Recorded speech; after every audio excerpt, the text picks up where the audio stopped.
Assalamu alaikum wa rahmatullahi wa barakatuh. I welcome all of you in our first lesson of Arabic Grammar Course Level 1. As I explained in our introductory video that in this Level 1, we have 5 modules.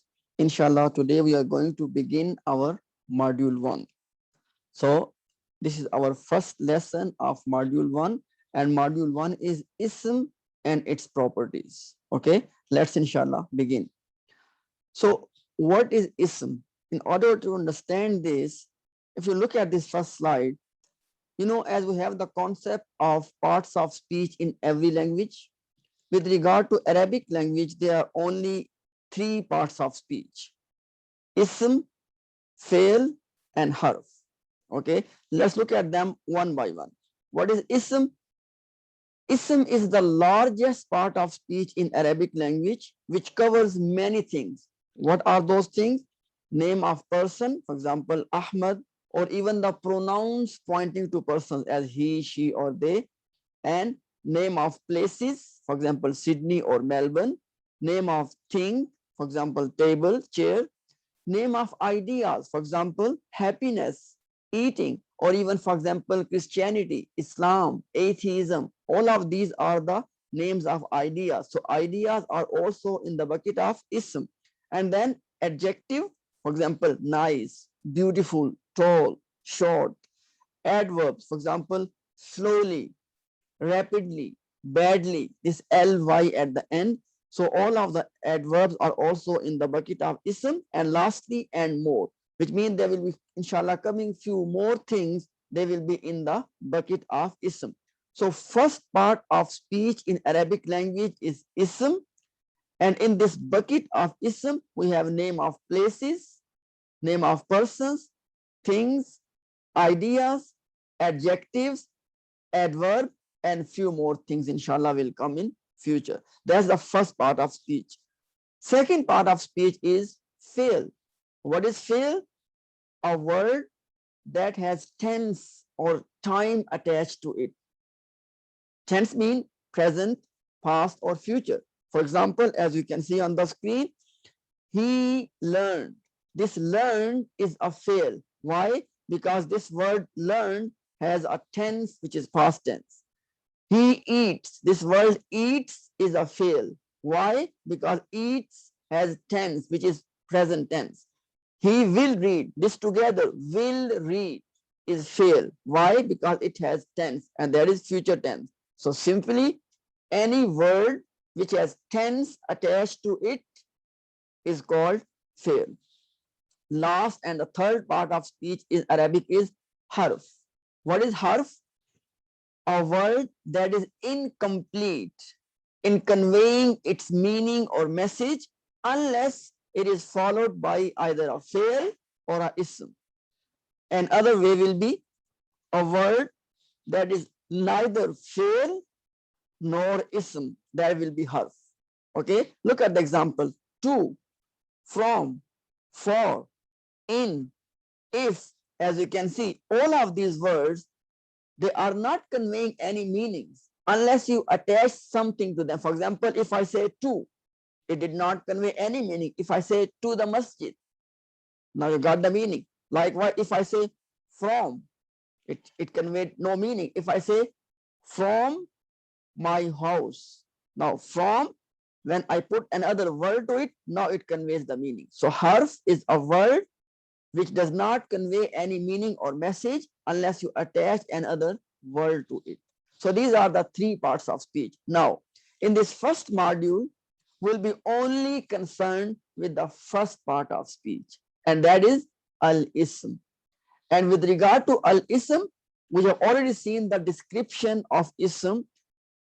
In the rest of the module, we'll be learning 4 properties of ism. Okay, so the properties of ism, this is our subject in this entire module 1. Now, what are the properties of ism? As you can see on the screen, every ism has 4 properties: status or i'rab, gender or jins, which mean masculine or feminine, number or adad, which means is it singular or is it plural, type, or ism, which means is it common or proper. Now, if you look at last three properties, jins, which mean gender, number, which means singular or plural, type, which means common or proper, you are familiar with these three properties of every ism, even in English language as well.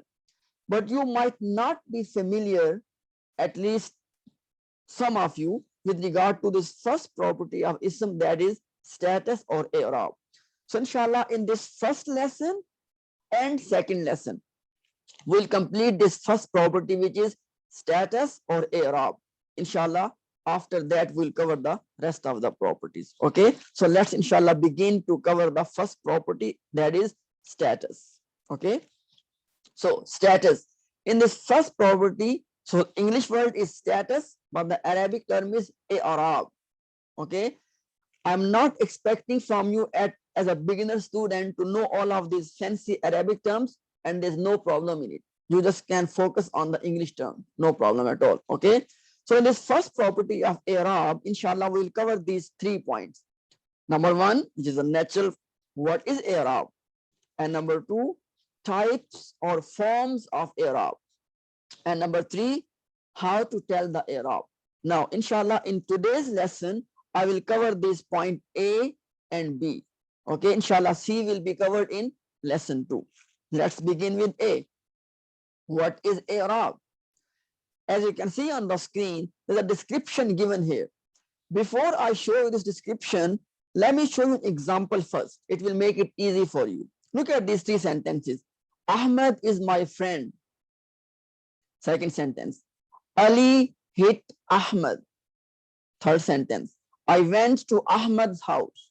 Now, I only want you to focus on Ahmed in all of these 3 sentences. And you can clearly see that even though all the 3 sentences are talking about Ahmed, is that right? But at the same time, you can see that the role of Ahmed is changing in every sentence. For example, in the first sentence, Ahmed is my friend. Second is, Ali hit Ahmed. And third is, I went to Ahmed's house. You can clearly see that Ahmed is not performing the same role in all the 3 sentences. Let me give you one more example. Look at these 3 sentences. I ate too much chocolate. Second sentence. My tooth was hurting. Third sentence. The doctor gave me a filling. You can see all the 3 sentences, they talk about you. But in the first sentence, you, mean my own self or your own self, is mentioned with the word I. In the second sentence, even though it is still about you, but this time you are mentioned with the word my. In the third sentence, it is still about you, but this time you are mentioned as me. As you can see, you, how you are represented in the sentence is changing from I to my to me. Now, this change is happening because your role is changing in the sentence. This is the key concept, that this change is happening. Why? Because of the change of your role in the sentence. Clear? Now let me show you that description of i'rab. Now it will make inshallah sense for you. Ism performs different roles in a sentence. The change of its role changes its form. This change of form means its appearance, as I, my, and me. Okay, so this change of form or appearance due to change in the role of ism is called its i'rab.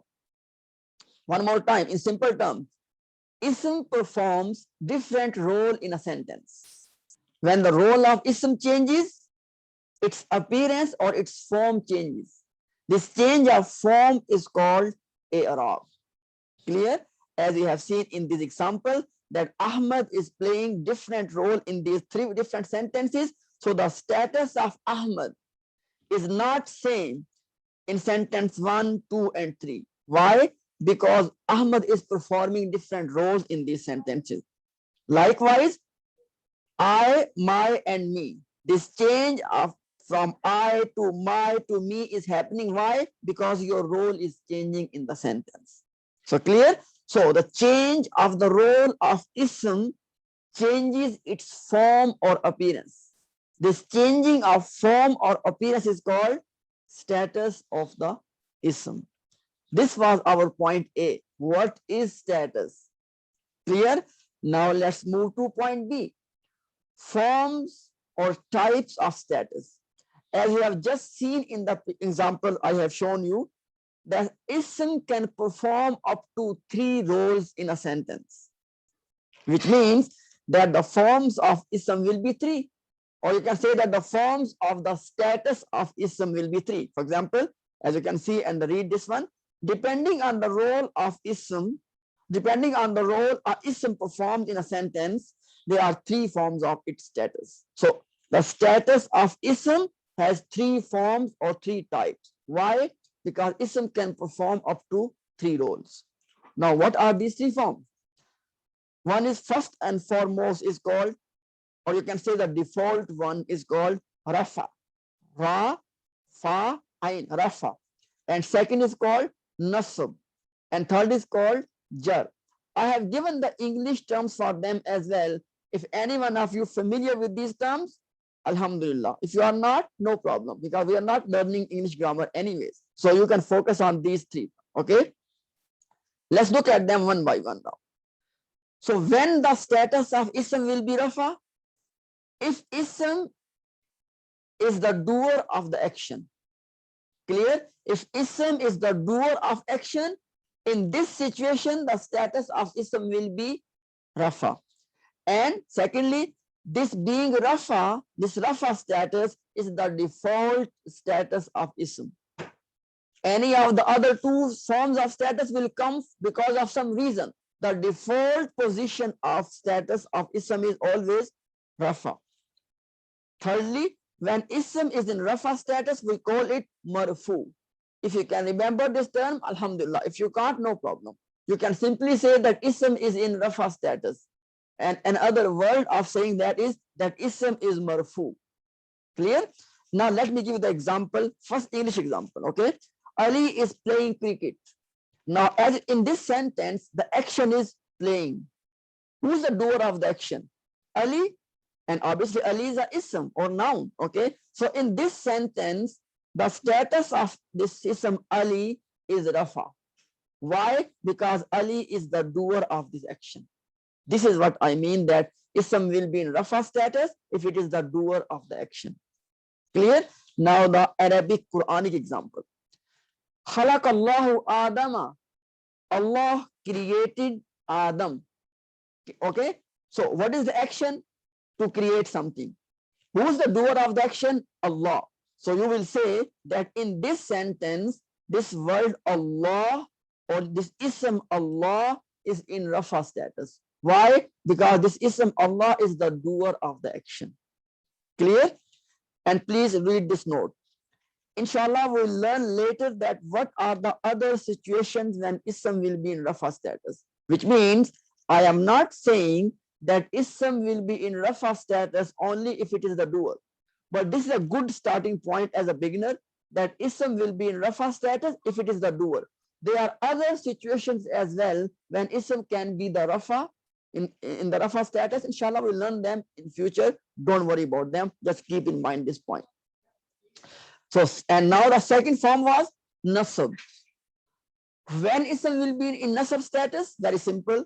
If ism is not the doer of the action, rather it is the recipient of it. It is the recipient or details of the action. Inshallah, I'll show you an example. Look at this one. Ali ate apple.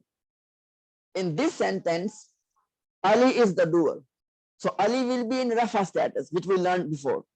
What about the apple? Apple is not the doer. You can clearly see. Then what is this apple doing in this sentence? Apple is the recipient of the action, which means the action of eating is happening on apple. That's what I mean by apple is the recipient of the action. Why? Because action of eating is happening on apple. Okay?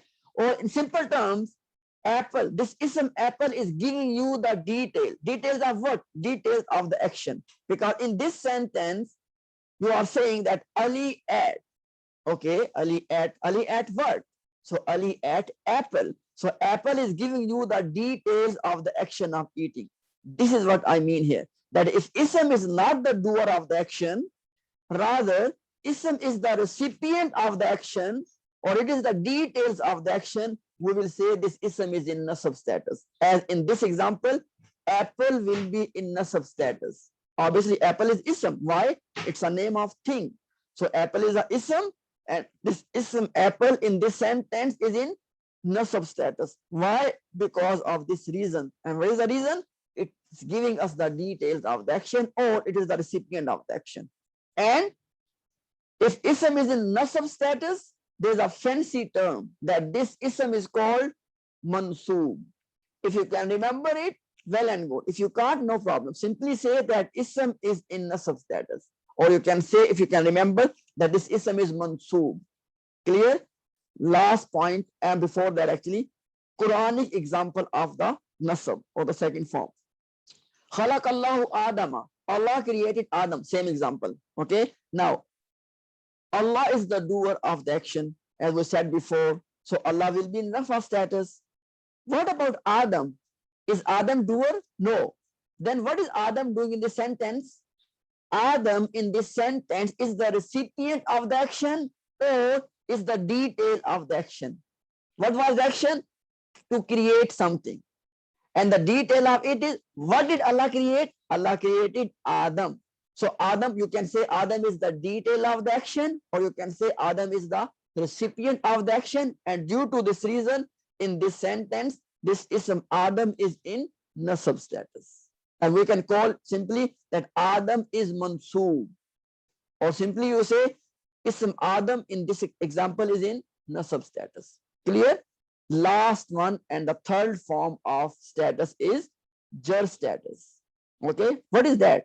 If you have two isms side by side and one ism possesses the other, the possessor will be in jar status. Let me show you the example first. Hassan's book. You have two isms, Hassan and book. Two isms side by side. Who's the possessor? Who's possessing the book? Hassan. So you'll say that Hassan in this sentence, Hassan is in jar status. Why? Because Hassan is the possessor. Another way of writing the same sentence will be book of Hassan. You can say Hassan's book with apostrophe S, or you can say book of Hassan. In this way, we say that the ism which comes after of, after the word of, is in jar status, which means book of Hassan. This of, after the of you have ism Hassan, so you can say that Hassan is in jar status. So there are two ways. One way is the possessor ism will be in jar status. And other way of saying the same thing is the ism which comes after of will be in jar status. Clear? And the only other possibility when ism can be in jar status is that if ism comes after the preposition. So whenever a ism comes after preposition, this ism will be in jar status, and this point inshallah we'll learn in detail. At this stage, only remember that the possessor ism or the ism which comes after of is in jar status. Okay, this was what I showed you on this slide. Okay, and now the Quranic example of jar status. Baytullahi. Now, Baytullahi. Okay, Bayt mean house. Allah mean Allah. House of Allah. In this example, in this phrase, who is the possessor? Allah. So you will say that word Allah or ism Allah is in jar status. Why? Because it is the possessor. And other way will be, as I said before, house of Allah. Which ism is coming after of? Allah. So word Allah or ism Allah will be in jar status. Why? Because it is coming after of. This was the detail or the example of the jar. Let's inshallah quickly wrap up and summarize this our first lesson. So in this first lesson, we have started to learn about the properties of ism. First of all, what is ism? Name of person, place, thing, idea, adjective, adverb, and few more things. Okay. In module 1, we are learning about the properties of ism, and we will learn these 4 properties of ism. Today, we have started to learn the first property, and that is status. With regard to this first property, we will learn these 3 points. Point A, what is i'rab? We discussed that. And what is it? In a sentence, ism performs different roles. When the role of ism changes, its appearance or form changes. This change of appearance due to change of role is called status of ism. And we have seen the examples as well. And point B was types of status. We discussed that there are 3 types of status: rafa, nasab, and jar. We have discussed them one by one. In simple terms, rafa is when ism is the doer of the action, we say that this ism is in rafa status. And nasab means if ism is the recipient or detail of the action, ism will be in nasab status. And lastly, jar. If ism is possessor of something, it will be in jar status. So this was the types of status or i'rab. So we have covered A and B. Inshallah, in our next lesson, we will inshallah cover this point C, which is how to tell status. Now, in the description of this video, I have attached the same presentation. Please do not forget to download that presentation so you can read for yourself. If you have any question, feel free to reach out to us. Until next, Assalamu alaikum wa rahmatullahi wa barakatuh.